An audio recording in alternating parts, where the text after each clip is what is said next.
সংসদ সদস্যদের শপথ প্রধান নির্বাচন কমিশনারের পড়ানোর এখতিয়ার আছে বলে জানিয়েছেন বিএনপির স্থায়ী কমিটির সদস্য সালাউদ্দিন আহমদ। দুপুরে গুলশান কার্যালয়ে তিনি সাংবাদিকদের বলেন, সংবিধান অনুযায়ী নির্বাচন কমিশনের দুটি কাজ করতে হয়। একটি জাতীয় সংসদ নির্বাচন, অন্যটি রাষ্ট্রপতি নির্বাচন। এদিকে নির্বাচনের জয় লাভের পর থেকেই গুলশান কার্যালয়ে নেতাকর্মীদের ভিড় লেগে আছে। গেল 4 দিন ধরে সরকার গঠনের প্রস্তুতি, জোটসঙ্গী ও সারা দেশ থেকে আসা নবনির্বাচিত সংসদ সদস্যদের সঙ্গে দফায় দফায় বৈঠক করছেন তারেক রহমান। এরই ধারাবাহিকতায় আজও গুলশান কার্যালয়ে যাবেন তিনি। সাংবিধানিকভাবে স্পিকার অথবা ডেপুটি স্পিকার অ্যাভেলেবেল না থাকলে বা তারা অপারগ হলে বা তাদের মনোনীত প্রতিনিধি যদি না থাকে, সেই ক্ষেত্রে দ্বিতীয় অপশন হচ্ছে প্রধান নির্বাচন কমিশনার শপথ পাঠ করাবেন। সেই হিসাবে আগামীকালকে সকাল 10টায় জাতীয় সংসদে নির্বাচিত সদস্যদের শপথ গ্রহণ অনুষ্ঠিত হবে।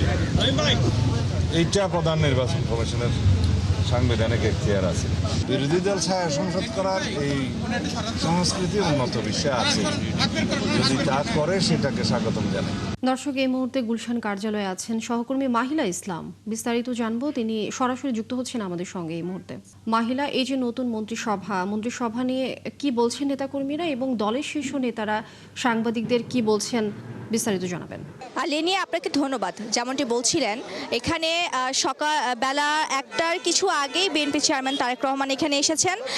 তো এখানে এর আগে আমির খসরু মাহমুদ চৌধুরীর সাথে আমরা কথা বলেছি, স্থায়ী কমিটির সদস্য, এবং সেই সাথে আমরা কথা বলেছি বিএনপির স্থায়ী কমিটির সদস্য সালাউদ্দিন আহমদের সাথে। আমরা এখানে কথা বলে যেটি জানতে পেরেছি, যদিও সাংবাদিকদের আগ্রহ ছিল প্রশ্নের মাধ্যমে যে নতুন মন্ত্রিসভা কেমন হতে পারে, সেই বিষয়ে নেতারা তেমন কোনো কথা বলেনি। তবে সালাউদ্দিন আহমদ কিন্তু বলেছেন, যেহেতু আগামীকাল আপনার সংসদ সদস্যদের শপথ পড়ানোর পাশাপাশি আরেকটি বিষয় এখানে রয়েছে, সেটি হচ্ছে সংবিধান সংশোধনের যে শপথ পড়ানোর বিষয়টি। সেখানে কিন্তু সালাউদ্দিন আহমদ বলেছেন যে জাতীয় সংসদ সদস্য নির্বাচন ও রাষ্ট্রপতি নির্বাচনের ম্যান্ডেট রয়েছে নির্বাচন কমিশনের। তবে সাংবিধানিকভাবে সংবিধান সংস্কার পরিষদের শপথ পড়ানোর এখতিয়ার কিন্তু সিইসির নেই।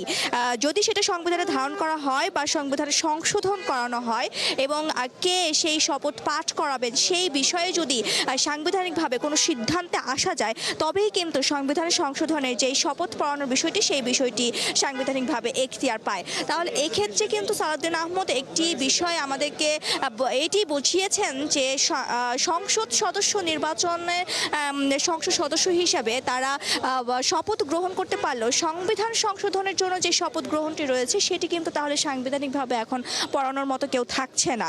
সেই বিষয়টি তিনি আমাদেরকে এখানে এইটুকু শিওর করেছেন।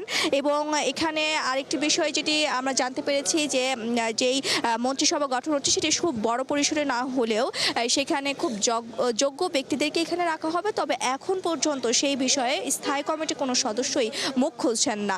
কিছুক্ষণ আগে বিএনপির মহাসচিব মির্জা ফখরুল ইসলাম আলমগীর বের হয়ে গেলেন, তবে কিন্তু তার সাংবাদিকদের সাথে তিনি কথা বলতে রাজি হননি।